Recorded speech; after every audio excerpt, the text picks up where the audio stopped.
দিয়া ওরে ওরে মানুষ কর যাইয়া ভাবে দিন থাকিতে ওরে মানুষ মায়ের সেবা কর যাইয়া মায়ের মত আই দরদি জগত সংসারে অত নাই দরদি জগত সংসারে চাতক পাখির মতো মায়ের ওরে প্রাণ তো প্রাণে থাকে চাইয়া ওরে মানুষ কর যাইয়া ভবে দিন থাকিতে ওরে মানুষ মায়ের সেবা কর যাইয়া। ভাইরে আমার, বন্ধুরে আমার, আল্লাহ রাব্বুল আলামিন কোরআনে কারীমের মধ্যে বলে দিয়েছেন وَقَضَى رَبُّكَ أَلَّا تَعْبُدُوا إِلَّا إِيَّاهُ وَبِالْوَالِدَيْنِ إِحْسَانًا إِمَّا يَبْلُغَنَّ عِندَكَ الْكِبَرَ أَحَدُهُمَا أَوْ كِلَاهُمَا فَلَا تَقُل لَّهُمَا أُفٍّ وَلَا تَنْهَرْهُمَا وَقُل لَّهُمَا قَوْلًا كَرِيمًا। আল্লাহ রাব্বুল আলামিন বলে দিয়েছেন, আমি নির্দেশ দিলাম আল্লাহ ব্যতীত কারো যেন ইবাদত না করো, আল্লাহ ছাড়া যেন কারো ইবাদত না হয়, আল্লাহ ছাড়া যেন কারো উপাস্য না হয়। আর তোমরা কি করো? পিতামাতার সেবা যত্ন করো, পিতামাতার সাথে শুদ্ধ ব্যবহার করো। তোমার বেঁচে থাকার মধ্যে যদি তোমার বাবা মা যদি বৃদ্ধ অবস্থায় চলে যায়, যদি বৃদ্ধ হয়ে যায়, তাকে কখনো ধমক দিও না, তাকে কখনো ধমক দিয়ে কথা বলিও না। তাদের সাথে ভালো আচরণটা করিও, তাদের সাথে শিষ্টাচার আচরণ করিও, তাদেরকে উফ শব্দটি বলিও না। কোরআনের মধ্যে আল্লাহ রাব্বুল আলামিন বলে দিয়েছেন উফিন ওয়ালা তানহারহুমা, তোমার কথাবার্তায় যেন, তোমার চলাফেরায় যেন তোমার বাবা মা যেন কষ্ট না পায়, যেন তার মুখ থেকে যেন উফ শব্দটি যেন না বের হয়। আর কি করো? রব্বির হামহুমা কামা রব্বায়ানি সাগীরা, মা বাবার জন্য দোয়া করো। ও দয়ার মালিক, আমার মা বাবা আমাকে যেমন বাল্যকালে আমাকে যেমন লালন পালন করে মানুষ করেছে, আল্লাহ গো আপনি তাদের প্রতি, মা বাবার প্রতি করুণার ডানা আপনি বিছায়া দিন। ভাইরে আমার, বন্ধুরে আমার, আল্লাহ রাব্বুল আলামিন বলে দিলেন তোমার আচরণে যেন মা বাবা কোনো সময় যেন কষ্ট না পায়। কেন? যদি মা বাবা কষ্ট পায় আমার আল্লাহ নারাজ হয়ে যাবে। হাদিসের মধ্যে বলা হয়েছে আল্লাহর নবী সাল্লাল্লাহু আলাইহি ওয়াসাল্লামকে জিজ্ঞাসা করলো আইয়ুল আমালি আহাব্বু, ও নবী আমার, আমার কাছে সবচাইতে ভালো আচরণ পাওয়ার অধিকার কে? আমার কাছে সবচাইতে সম্মান পাওয়ার অধিকার কে? আল্লাহর নবী বললেন উম্মুকা, তোমার মা। একবার নয়, দুইবার নয়, আবার জিজ্ঞাসা করা হলো ও নবী আমার বলে দেখেন তারপর কে? আবার বলা হলো উম্মুকা, তোমার মা। আবার জিজ্ঞাসা করা হলো তারপর কে গো নবী? তিনি বললেন, আবার বললেন উম্মুকা, তোমার মা। আবার জিজ্ঞাসা করা হলো তারপর কে? তিনি বললেন আবুকা, তারপর হলো তোমার বাবা। ভাইরে আমার, বন্ধুরে আমার, মায়ের কথা কেন তিনবার বলা হলো? বাবার কথা কেন একবার বলা হলো প্রশ্ন আসতে পারে। বাবা তো কম করে নাই, একজন সন্তানের জন্য, স্ত্রীর জন্য, পরিবারের জন্য একজন বাবা কত কষ্ট করে, রিক্সা চালায়া মাথার ঘাম পায়ে ফেলে কত কষ্ট করে সন্তানের মুখে হাসি ফুটাবার জন্য, এক মুঠো ভাত খাবার তুলে দেওয়ার জন্য কতই না কষ্ট করে। ওই বাবা তো সেই বাবা, যেই বাবা মাঠের মধ্যে সারাদিন কোদল চালিয়ে হাল চালিয়ে কিসের জন্য? একমাত্র পরিবারের জন্য, সন্তানের জন্য। আমার সন্তান যেন ভালো থাকে, আমার সন্তান যেন সুখে থাকে, আমার সন্তানের মুখে যেন হাসি থাকে, এই মনে করে একজন বাবা সারা জীবন ভূতের মতো খাটতে থাকে। তবে নিজের জন্য কোনো কিছুই করতে পারে না। যখন যৌবন বয়স থাকে, বাবা বাবার জন্য একজন সন্তান সবকিছু করে দেয়। যখন বিয়ে করে নাই, তখন স্ত্রীর জন্য করে। যখন সন্তান সন্ততি হয়ে যায়, তখন তাদের জন্য বড় ফিকির করে, কেমন করে আমার পরিবারকে আমি সুখে শান্তিতে রাখবো। এর নাম হচ্ছে বাবা। তবে মায়ের কথা কেন তিনবার বলা হলো? একটা সওয়াল আসতে পারে, প্রশ্ন হতে পারে, কেন তিনবার বলা হলো? বাবাও তো অনেক কষ্ট করে। তবে শুনে নেন, একজন মা যেইগুলো কষ্ট করে, তবে ওই কষ্টগুলো কখনো বাবা করে না। কি কষ্ট? ওয়াহামালাতুহু ওয়া উম্মুহু কুরহান। একজন মা পেটে সন্তান ধরতে পারে, একজন মা পেটে বাচ্চা ধারণ করতে পারে, তবে একজন বাবা এটা কখনো করতে পারে না।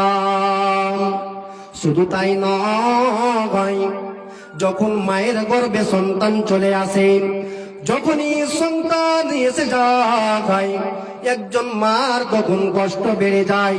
কি কষ্ট বেড়ে যায় দেখে নেন। যখন মায়ের গর্ভে সন্তান চলে আসে, তখন সেই মার কষ্ট এই হয় যে সে ভালোভাবে খেতে পারে না। যদি খেতে যায় তাহলে বমি করে ফেলে। ওই মার কষ্ট এটাই, যে মা গর্ভে যখন সন্তান গর্ভধারণ করে রে, ওই মার শরীরটা ভারী হয়ে যায়। যখন কোনো মায়ের গর্ভে সন্তান চলে আসে, ওই মার শরীরের চামড়া ভালো থাকে না, ওই মার পাগুলো ফুলে যায়, ওই মা অসুস্থ হয়ে পড়ে, ওই মা কমজোর হয়ে যায়। তবে এতগুলো করার পরে, এতগুলো কষ্ট একজন মা সহ্য করে, কিন্তু একজন বাবা কখনো সহ্য করে না। 2 নাম্বার হলো ওয়াজাতুহু কুরহান। একজন মা পৃথিবীর জমিনে বাচ্চা জন্ম দিতে পারে, একজন মা পৃথিবীর জমিনে বাচ্চাকে তার পৃথিবীর জমিনের মুখ দেখাতে পারে। কেমন করে? একজন মা যখন বাচ্চা জন্ম দেয়, ওই সময় মা হয় মারা যেতে পারে, হয় মা জীবিত থাকতে পারে। এই জন্য হাদিসের মধ্যে এসেছে, আল্লাহর নবী বলেছেন, যদি কোনো মা পৃথিবীর জমিনে সন্তান জন্মগ্রহণ করে, যখন কোনো সন্তানকে জন্ম দেয়, ওই সময় যদি কোনো মার যদি মৃত্যু হয়ে যায়, আল্লাহর নবী বলেন ওই মা একজন শহীদের দরজা পাবে। যখন কোনো মানুষ যখন যুদ্ধ করবে, যুদ্ধ করার পরে যুদ্ধের ময়দানে গিয়ে যখন শহীদ হয়ে যাবে, যেই মর্যাদা শহীদ ব্যক্তিকে দেওয়া হয়, সেই সওয়াব একজন মাকে দিয়ে দেওয়া হবে। আর যদি সন্তানটা বেঁচে যায়, যদি সন্তানটা বেঁচে থাকে, তবে একজন মাকে তাকে গাজীর সওয়াব লিখে দেওয়া হবে। যুদ্ধের ময়দানে কাফেরদের সাথে লড়াই করলো, কাফেরদের সাথে মোকাবিলা করলো, মুসলমান জয় হলো। আর জয় হলে যে সওয়াব মুসলমানকে দেওয়া হয়, সেই সওয়াব একজন মা পেয়ে যাবে। ভাইরে আমার, বন্ধুরে আমার, মা ওই মাকে বলা হয় যেই মা কখনো নিজের জন্য পরোয়া করে না। আল্লাহর কাছে বলি, আল্লাহ কোন মা যেন এটা না হয়, কোন মাকে যেন ডাক্তারের বাড়ি না যেতে হয়, কোন মাকে যেন হসপিটালে না যেতে হয়। একজন মা যখন হসপিটালে চলে যায়, এমন সিচুয়েশন চলে আসে, ডাক্তার বলে দেয়, ও গার্জেন শোনো শোনো, আজকে যদি এই মহিলাকে বাঁচাতে হয়, আজকে যদি এই মাকে বাঁচাতে হয়, তবে চলে যেতে পারে, কিংবা যদি সন্তানকে বাঁচাতে হয়, তবে একজন মার প্রাণ হারাতে পারে। তবে একজন মা কখনো এটা চাইবে না আমার সন্তান দুনিয়ার বুক ছেড়ে চলে যায়, আমার সন্তান দুনিয়ার বুক না দেখুক, এটা কখনো চাইবে না। মা বলবে, তার শোনো শোনো, আমি দুনিয়া দেখলাম, আমি আল্লাহর নিয়ামত পেলাম, আসমান দেখলাম, জমিন দেখলাম, আল্লাহর নিয়ামত, ভরপুর নিয়ামত আমি ভোগ করলাম। আমার সন্তান এখনো দুনিয়ার মুখ দেখে নাই, আমার সন্তান। কটি দিলেন? তো আরো দিতে হবে। তো কখন দিবেন? এখন দেন। তো বাকি লেখে দেন। এখন বাকি লেখাবো না। তো ধান টান গালা দিবেন না? হ্যাঁ, তো যেগুলা আছে ওগুলাই দেন, বাড়ি থেকে দিতে হবে। আচ্ছা, দেওয়া যাবে। তুমি ওইটা জাযাকাল্লাহ। আমাদের গ্রামেরই একজন আমার মামা 1000 টাকা দান করেছে। আল্লাহ গো, জানি না কি নিয়াতে দান করেছে, আল্লাহ তোমার মসজিদের দান দিয়েছে, আল্লাহ তুমি তার দানকে কবুল মঞ্জুর করে নাও, আল্লাহ তার মনের মাকসাদ পূরণ করে দাও। আল্লাহ গো, তুমি তো অন্তর্যামী, অন্তরের খবর আল্লাহ আপনি জানেন, তার অন্তরের মধ্যে কি বলে জানি না, তবে আপনি জানেন আল্লাহ, আপনি তার দানকে কবুল মঞ্জুর করে নাও। আমিন ও আমিন, আল্লাহ আমিন ও আমিন। মদের দোয়া কবুল করো রব্বুল আলামিন, আমিন। তো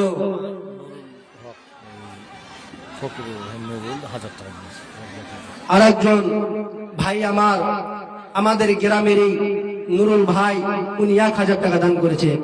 আল্লাহ তুমি তার দানকে কবুল মঞ্জুর করো, আল্লাহ তার মনের মাকসাদকে পূরণ করে দাও, আল্লাহ তুমি তার পেরেশানিকে দূর করে দাও। আল্লাহ তোমার নবী বলেছেন, as-sadaqatu taraddul bala wa tajidu fil umur, সাদকা করলে বালা মুসিবত গুলো দূর হয়, দান করলে বালা মুসিবত দূর হয়।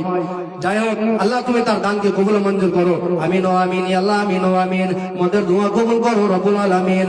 যতদিন চলে যাই সুখের মাজার, এখন বড়কাল তার করে দিও পার। আমিন আমিন সুম্মা আমিন। তো বলতেছিলাম, একজন মা পৃথিবীর জমিনে কখনো চাইবে না যে আমার সন্তান পৃথিবীর বুক ছাড়া হয়ে যাক। কি চাইবে? তার নিজের জীবনটা দিয়ে দেবে, কিন্তু সন্তানের জীবন দিতে চাইবে না। মায়ের দিলেতে ব্যথা কখনো দিও না, মায়ের মতো নয় তো আপন আর তো কেউ হবে না। মায়ের দিলেতে ব্যথা কখনো দিও না, মায়ের দিলেতে ব্যথা কখনো দিও না।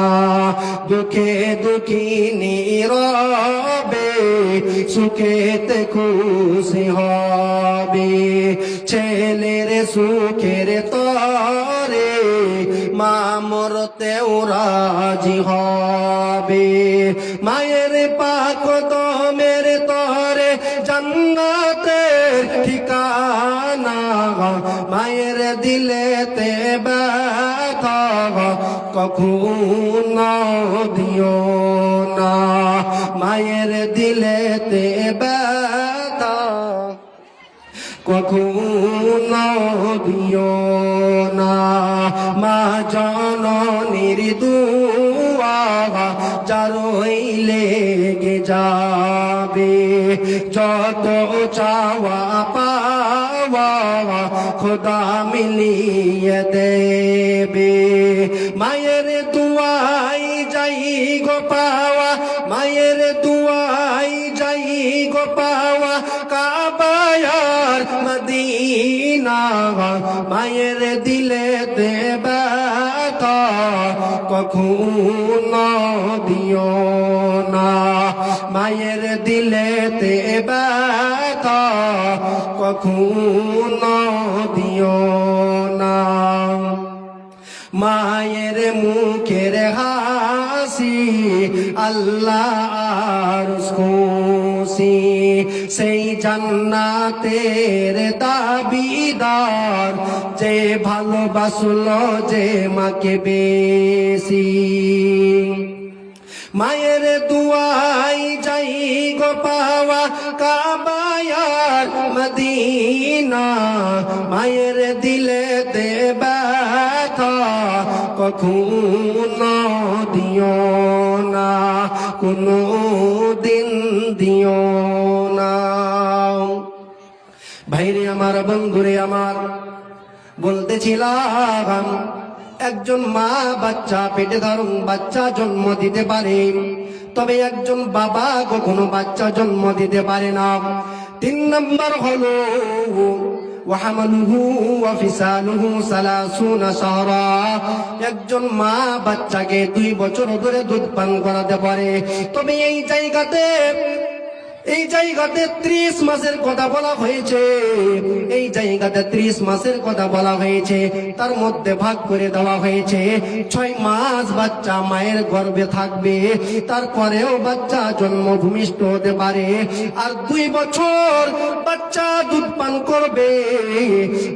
এই যে দুধ পান, মায়ের দুধ পান করবে, সেই দুধ পান করাটার কষ্ট বাবা কখনো বুঝতে পারে না, বাবা কখনো করতে পারে না।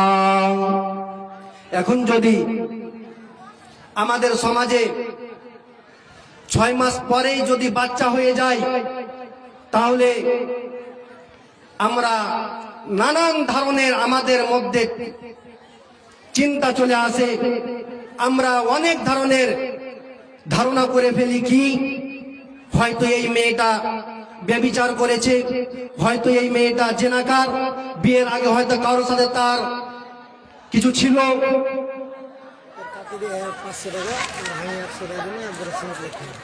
জাযাকাল্লাহ, লে দাও এক বরসিমি। আমার চাচি দিয়েছে আল্লাহ 500 টাকা, আর আমার চাচা 100 টাকা আর 1 বস্তা সিমেন্ট। আমার বাবা দিয়েছে আমার মায়ের নামে আল্লাহ 500 টাকা। রব্বুল আলামিন, আমার মা পৃথিবীর বুক ছেড়ে চলে গিয়েছে। আল্লাহ গো, জানি না কবরের মধ্যে কি অবস্থায় রয়েছে, জানি না কবরের মধ্যে কি হালাত রয়েছে। ওগো আল্লাহ, তোমার নবী বলেছেন পৃথিবীর জমিনে যদি কোনো ভালো সন্তান থাকে, সেই সন্তান যদি মা বাবার জন্য দোয়া করে, সেই দোয়া আল্লাহ কবরের মধ্যে পৌঁছে যায়। আল্লাহ গো, আমি জানি না তোমার গুনাহগার বান্দা আমার মার জন্য দোয়া করি, আমার নানির জন্য 500 টাকা দিয়েছে, আল্লাহ তার জন্য দোয়া করি, সেও একজন পৃথিবীর বুক ছেড়ে চলে গিয়েছে। আমার চাচির মা পৃথিবীর জমিন ছেড়ে চলে গিয়েছে, তাদের 2 জনের জন্য আল্লাহ আমি দোয়া করি, রব্বুল আলামিন তাদের কবরের মধ্যে যদি গুনাহ আযাব হয়ে থাকে, আল্লাহ এই দানের বদলে তুমি মাফ করে দাও। রব্বুল আলামিন কবরটাকে তুমি গোছাদা করে দাও। আল্লাহ গো, কবরের মধ্যে তুমি আলোতে পরিণত করো। ওগো আল্লাহ দয়াময়, দয়া যে করিবে, আপদ বিপদ হতে বাঁচাইয়া নেবে। আমিন আমিন আল্লাহ, আমিন আমিন। মোদের দোয়া কবুল করো রব্বুল আলামিন। যতদিন চলে যাই সুখের মাঝার, এগো বড় কান্তার করে দিও পার। দান করিলে কমে না গো, দান করিলে বাড়ে। তোমার আমার কথা নেই গো, কোরআনেতে বলে দিব দিচ্ছি বলে বন্ধু করিও না দেরি, কখন এসে হাজির হবে মৌতের গাড়ি। আর দিতে পারবো না ভাই? জাযাকাল্লাহ। 500 টাকা দান করিল রাখেতে লিল্লাহ, এ দান কবুল করো তুমি পারওয়ার। মিটাও মিটাও আল্লাহ মনের আরমান, যতদিন চলে যায় সুখের মাজার। জাযাকাল্লাহ। দাদির নামে আল্লাহ দিয়েছে 200 টাকা। রব্বুল আলামিন দাদি পৃথিবীর বুক হারিয়েছে, পৃথিবীর জমিন ছেড়ে চলে গিয়েছে। ওগো দয়ার মালিক, এই দানের বদলে আল্লাহ তুমি তার কবরের আযাবকে তুমি মাফ করে দাও। আল্লাহ কবরের মধ্যে তুমি ভালো রাখো, কবরের মধ্যে তুমি আল্লাহ ভালো রাখো। রব্বুল আলামিন জানি না কবরের মধ্যে কেমন অবস্থায় রয়েছে। আচ্ছা মাগো বলো দেখি রাত্র কেন কালো? তো কাঞ্জুসি কেন করছেন জি? না হ্যাঁ, কখন? হ্যাঁ তো না, 500 টাকা দাও আর 400 টাকা বাকি লাগাও। তো 2 বস্তা করে দাও। জাযাকাল্লাহ। আমার নানা দিয়েছে আল্লাহ 100 টাকা দান। রব্বুল আলামিন তুমি তার দানকে কবুল মঞ্জুর করো। আল্লাহ তুমি জানি না শাশুড়ির নামে দান দিয়েছে, আল্লাহ কবর বাসী হয়েছে। রব্বুল আলামিন তুমি তার কবরটাকে জান্নাতের বাগান বানায় দাও। রব্বুল আলামিন কবরের আযাবকে তুমি মাফ করে দাও। আর একজন বাপজি দিয়েছে আল্লাহ 100 টাকা, আল্লাহ তুমি খুলে দাও ভাগ্যের শাখা। আমিন ও আমিন, আল্লাহ আমিন ও আমিন। মোদের দোয়া কবুল করো রব্বুল আলামিন, আমিন। আচ্ছা মাগো বলো দেখি রাত্র কেন কালো? সূর্য বলো কোথা হতে পাইলো এমন আলো?